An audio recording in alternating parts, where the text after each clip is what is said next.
plump at mapupulang labi.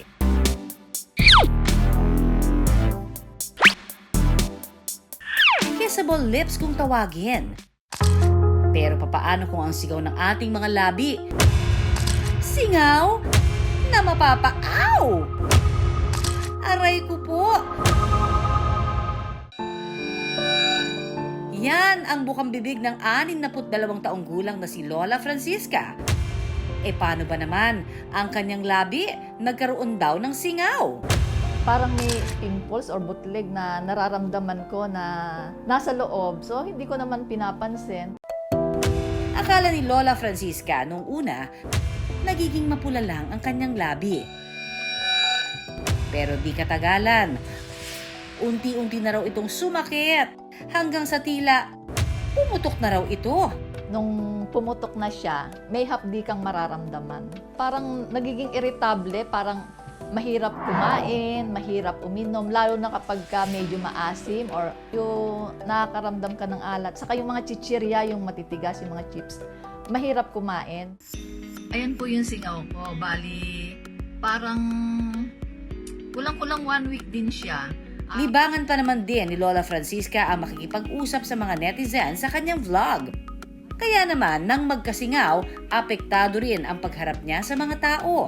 Basta naramdaman ko na lang na meron parang butlig sa loob. Ibinlag ko ito para at least yung nakikita nila na bakit meron akong parang maga yung lips ko, bakit gano'n na parang hirap akong magsalita. Pero paniniwala ng iba, kapag ganitong mainit ang panahon, uso raw ang singaw. Madalas pang ang biruan, kapag may singaw, hindi raw naliligo. Dahil daw sa tamad kang maligo, pero lagi naman ako naliligo, bakit ako nagkasingaw? Ayon sa dentista na si Doc Maureen Ines Manzano, ang singaw o canker sore ay ang maliit at mahapding sugat na kadalasang kulay puti o dilaw na mapula ang paligid. Madalas daw itong makita sa ibabaw o ilalim ng dila, gilagid at sa labi. Nagkakaroon ng singaw, una, sa mga minor injury sa ating mga bibig. Sa paggamit ng maling toothbrush, katulad ng hard bristles na toothbrush, kapag nasasagi ang gums, nagagasgasan ito at nagkakaroon ng singaw. Sa mga kabataan naman ngayon na gumagamit ng orthodontic braces, kapag ito ay may excess wire o kaya naman natanggal yung bracket, nagagasgasan ang cheeks o kaya yung labi, nagkakaroon din ng singaw. May mas malalang rason naman kung bakit nagkakaroon ng singaw. Yung mga mayroong vitamin deficiencies katulad ng vitamin B12, iron, zinc at folate deficiency. Pwede ring nagkakaroon ng singaw dahil sa may malubhang karamdaman katulad ng HIV, AIDS, HPV, or syphilis. Ayon kay Doc, hindi naman daw nakakahawa ang singaw, pero malaki raw ang epekto nito lalo na sa pagkain ng isang tao.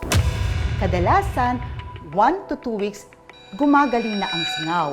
Pero kapag maraming singaw sa bibig, nakakaramdam ang patient ng body malaise o kaya fever. Kaya nang magkaroon ng singaw, si Lola Francisca agad nang nagmumog ng maligamgam na tubig na may asin.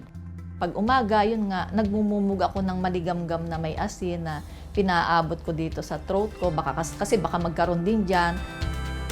Ang pagmumumog ng asin, epektibo raw sa singaw? Doc, totoo ba? Mainam ang paggamit ng tinatawag na warm water salt solution. Ito ay maligamgam na tubig at saka dinadagdagan ng 1/4 of salt. Ngayon, magmumumog ang pasyente ng 20 to 30 seconds. Mainam ito dahil may anti-inflammatory effect. Bukod sa pagmumumog, ginawa rin daw candy ni Lola Francisca ang yelo.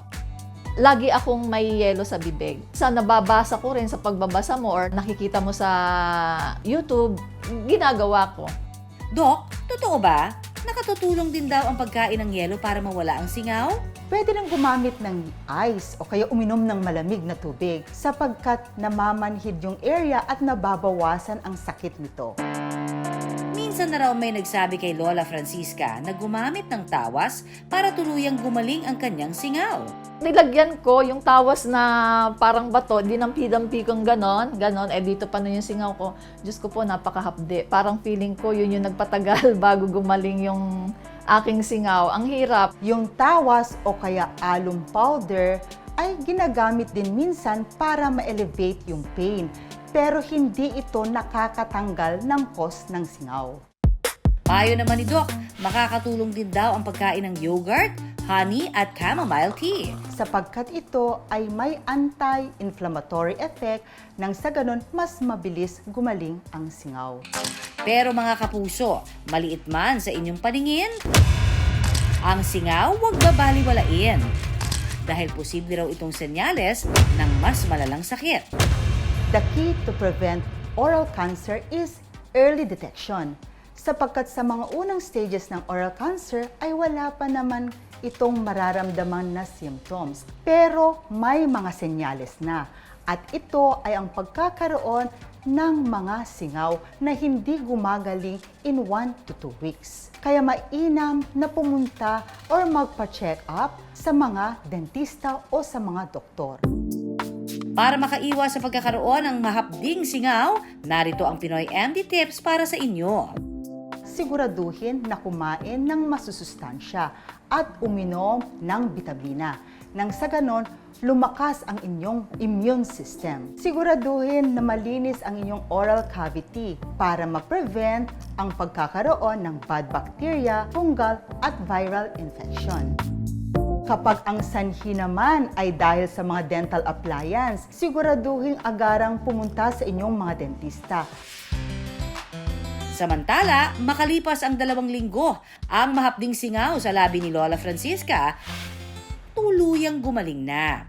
Pag siyempre na-experience ko yung ganong singaw, so ina-advise ko rin sa mga nakikita ko, mga anak ko or yung mga kaibigan ko na nagkakaroon ng singaw, ganito lang ang gawin mo kasi ako na-experience ko yan. Sabi ko nga, kung hindi nga gagaling sa kabila ng mga ginagawa nila ng mga home remedies, magpakonsulta na sa doktor. Mga labing may ngiti ang pinakamagandang palamuti sa mukha. Kaya naman, kung may kakaiba ng nararamdaman, huwag mahiyang magpakonsulta sa ating mga eksperto. Dahil paniguradong ang kanilang mga labi ang magsasabi ng tama at totoo.